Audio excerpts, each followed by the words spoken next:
R N mass media நேயர்களுக்கு வணக்கம். நம்ம சைடில் இருக்கிற இவர் யாருன்னு தெரியுது அவங்களுக்கு.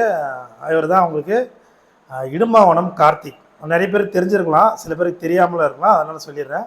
நாம் தமிழர் கட்சியுடைய ஒரு பொறுப்பில் இருக்கார். என்ன பொறுப்புன்னு எனக்கும் தெரியல. பட் இவரை பார்த்தீங்கன்னா நீங்கள் நிறைய டிவி சேனலில் ஈவினிங்கில், அதாவது நைட்டு 8 மணிக்கு 8:30 மணிக்கு அந்த மாதிரி டைமிங்கில் இந்த விவாத மேடை மாரி நியூஸ் சேனலில் வரும். தந்தி நியூஸோ இல்லை அப்புறம் Puthiya Thalaimurai, News 18, Sun Music, Sun News அப்படின்னு நிறைய சேனலில் இவரை பார்த்துருப்பீங்க. நாம் தமிழர் கட்சியில் ஒரு சில பேர், ஒரு 3-4 பேர் மட்டும்தான் கட்சியை விட்டு போக மாட்டாங்க. ஏன்னா அவங்களுக்கு அந்த கட்சியால் கொஞ்சம் பலன் வரும், காசு வருது.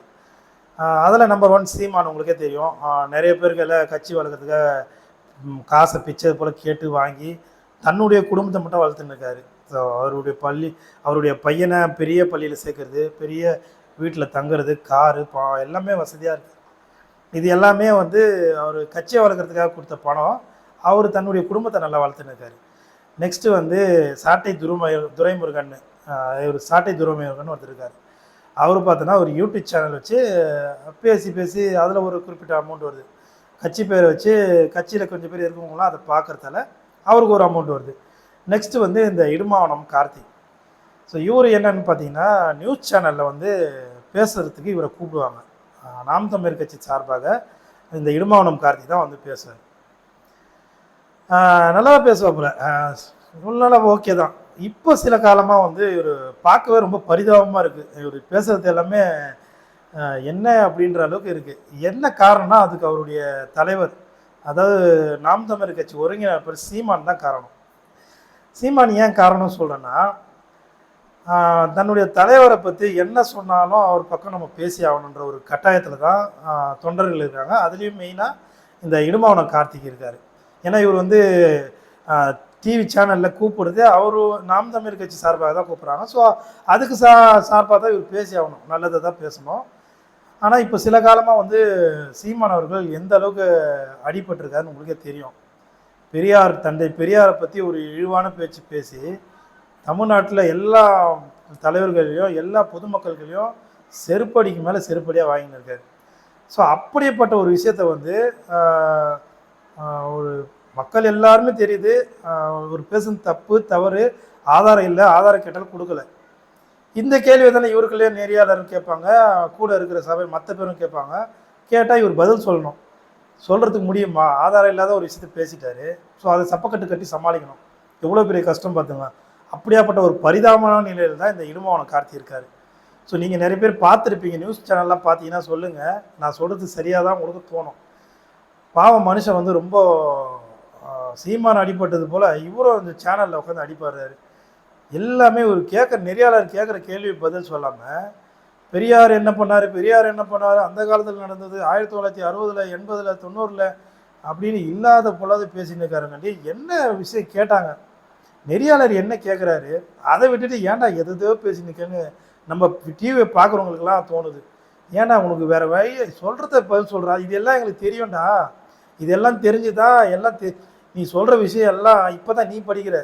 ஆனால் பெரியாரை விரும்புகிறவங்க, பெரியார் ஆதரவாளர்கள் எல்லாம் இது தெரிஞ்சு தானே பெரியாரை விரும்பியிருக்கோம். சும்மா தமிழை காட்டு முன்னாடி சொல்லிட்டாரு, திருக்குறளை மாறான்னு சொல்லிட்டாரு, இப்படியே சொல்லி எவ்வளோ நாள் தான் திருப்பி இதையே சொல்வேன். இது தெரியாமலையா இப்போ இவ்வளோ நாள் ஆதரவாளாக இருக்காங்க.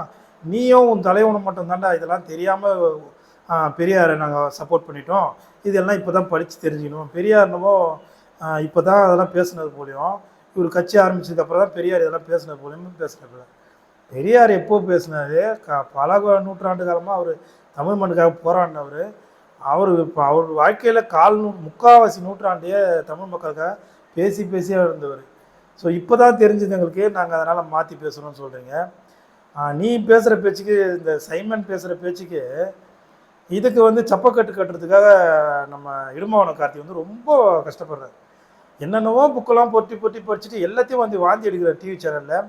நெறியாளரே வெறுப்பாகி, ஐயோ கேட்ட கேள்விக்கு பதில் சொல்லியா, தேவையில்லாமல் பெரியாரை பற்றி இப்போ வரலாறுலாம் சொல்லின்னு இருக்க, பார்க்குற நம்மளுக்கே எரிச்சலாக இருக்குது.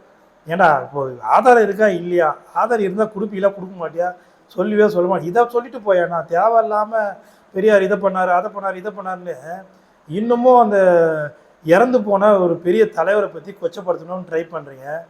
நீங்கள் எவ்வளோ பெரியாரை பற்றி இந்த மாதிரி பேச தான் பெரியார் இறந்து 40-50 வருஷம் கழிச்சும் அவருடைய பேச்சும் அவரை பற்றி பேசணுன்றது.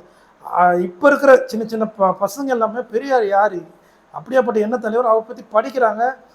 இதனால் அவரை டிபேட்டுகளை கேட்டு தெரிஞ்சுக்கிறாங்க. ஸோ அப்போ பெரியார் என்ற தலைவருடைய பெருமைகள் தான் இப்போ வந்து சேருது. ஒரு மனுஷன் இந்த அளவுக்கு தமிழ் மொழிக்காகவும் தமிழ்நாட்டுக்காகவும் போராடி இருக்காரா அப்படின்னு கேட்க சொல்ல அப்படியே பெருமிதமாக ஆகிறாங்க இப்போ இருக்கிற மக்கள். ஸோ பெரியாரை வந்து காலம் கடந்து இன்னமும் அவர் பெரிய பேச்சு பொருளாகிறதுக்கு இந்த மாதிரி சீமான் மாரியும் பிஜேபி மாரியும் சில ஒரு ஒன்றுத்துக்கும் லாய்க்கில்லாத கட்சிகளால் தான் பெரியார் மறுபடியும் தன்னுடைய இல்லாத நேரத்திலும் நாட்டுக்காக ஒரு பெரிய விஷயத்தெல்லாம் தெரிவிக்கிறாருன்றது ரொம்ப சந்தோஷம். இந்த விதத்தில் சீமானுக்கு ரொம்ப ரொம்ப நன்றி தெரிவிச்சுக்கணும். ஏன்னா பெரியாரை பற்றி நம்ம பேசுகிறதுக்கோ பெரியாரை பற்றி படிக்கிறதுக்கோ பெரியார் தெரிஞ்சுக்கிறதுக்கோ ஒரு ஏதோ ஒரு விதத்தில் ஒரு காரணமாக சீமான் இருக்கார்.